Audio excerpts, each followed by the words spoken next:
Bismillahirrahmanirrahim. Assalamualaikum warahmatullahi wabarakatuh. Puji beserta syukur kita panjatkan kehadirat Allah Subhanahu wa Ta'ala. Salawat bermahkotakan salam selalu tercurah kepada baginda Rasulullah Sallallahu Alaihi Wasallam.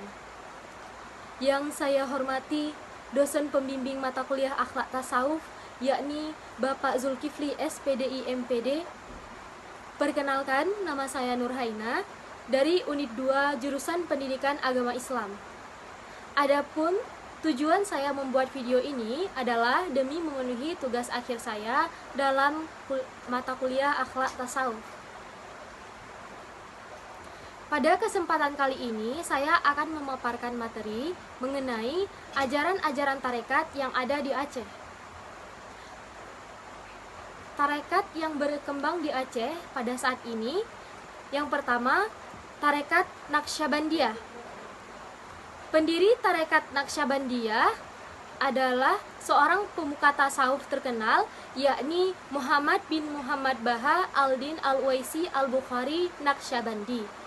Beliau mendapat gelar Syekh yang menunjukkan posisinya yang penting sebagai seorang pemimpin spiritual. Tarekat Naqsyabandiyah yang menyebar di Nusantara berasal dari pusatnya di Mekah, yang dibawa oleh pelajar Indonesia yang belajar di sana dan juga oleh para jemaah haji Indonesia.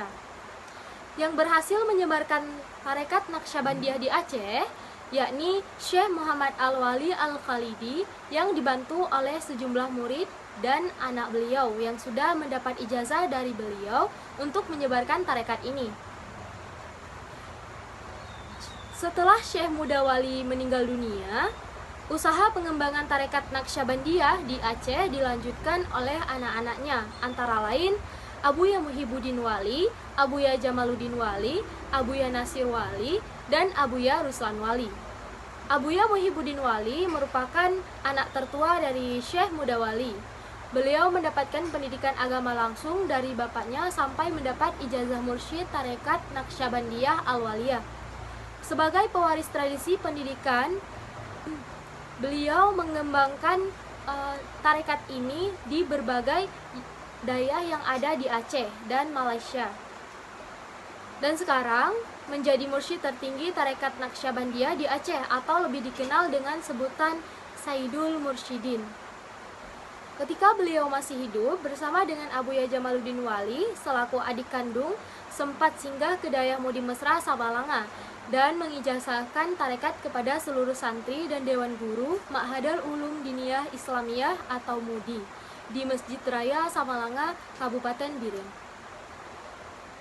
Beliau memberikan izin untuk didirikan sulu di daerah tersebut, dan Al-Mukarram Abu Mudi pun diangkat sebagai mursyid di daerah Labuhan Haji. Hingga saat ini, sulu masih berlangsung pada bulan Ramadan. Dan untuk melestarikan amalan Tarekat Naqsyabandiyah, para santri dan dewan guru dalam 2 minggu sekali biasanya mengadakan tawajuh bersama setiap malam Jumat. Adapun yang kedua yaitu Tarekat Syatariyah. Tarekat Syatariyah merupakan salah satu jenis tarekat terpenting dalam proses islamisasi dunia Melayu Indonesia. Sejauh ini diketahui bahwa persebarannya berpusat pada satu tokoh utama, yaitu Abdul Rauf Al-Singkili.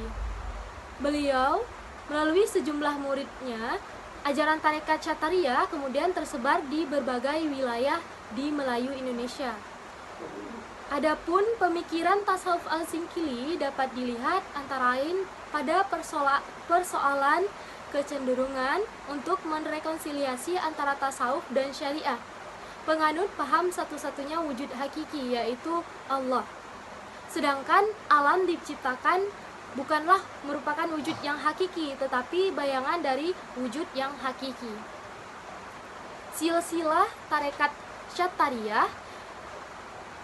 Para pengikut Tarekat Syatariyah meyakini betul bahwa para syekh tarekat ini punya sanad atau silsilah yang bersambung sampai kepada Rasulullah Sallallahu Alaihi Wasallam.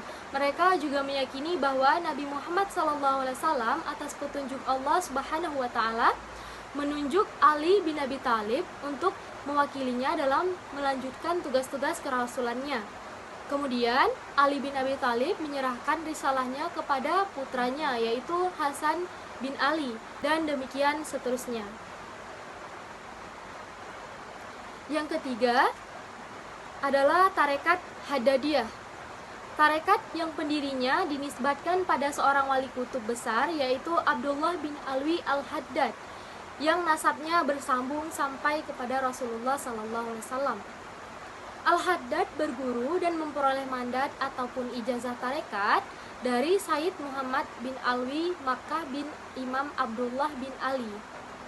Lalu, adapun di Aceh, Tengku Haji Muhammad Hasan Krungkale adalah seorang ulama besar Ahlussunnah wal Jamaah yang menganut tarikat Haddadiyah, yakni tarikat yang berpangkal kepada Said Abdullah Alwi al-Haddad. Salah seorang murid Tengku Haji Muhammad Hasan Krungkale adalah Tengku Muhammad Daud Bere.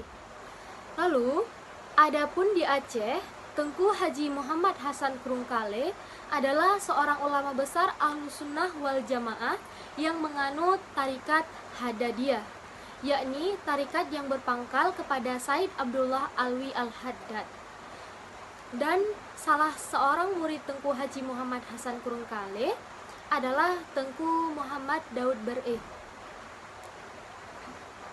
Selanjutnya, kesimpulan yang dapat kita ambil yaitu yang pertama, berdasarkan penjelasan di atas, perkembangan tarekat di Aceh sekarang tentunya tidak lepas dari sumber ajaran Islam berasal dari Jazirah Arab, tempat di mana makhluk Allah ciptakan yang paling mulia di antara seluruh makhluk, yaitu Nabi Muhammad SAW. Kesimpulan yang kedua, sebagaimana telah kita ketahui bahwa tasawuf itu secara umum adalah usaha mendekatkan diri kepada Allah sedekat mungkin dengan melalui pensucian rohani dan memperbanyak ibadah. Sedangkan tarekat adalah ajaran-ajaran tasawuf yang merupakan jalan yang harus ditempuh untuk mendekatkan diri kepada Allah. Tarekat yang ada di Aceh sampai saat ini yaitu yang pertama tarekat Naqsyabandiyah, tarekat Syattariyah, dan tarekat Haddadiyah. Hanya itu yang dapat saya sampaikan. Lebih dan kurang saya mohon maaf. Saya akhiri, wabillahi taufik wal hidayah. Assalamualaikum warahmatullahi wabarakatuh.